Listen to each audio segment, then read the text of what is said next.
okay.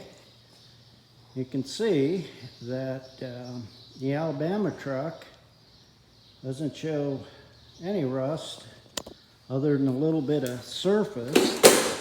Being a 1985 though, there is a lot of surface blemishes, dings, dents, what have you, but for a 1985, what can you expect? It runs good, starts right up. The interior need a little work. It's just an F50. I'll start it here. You can hear it running, and it sounds pretty good.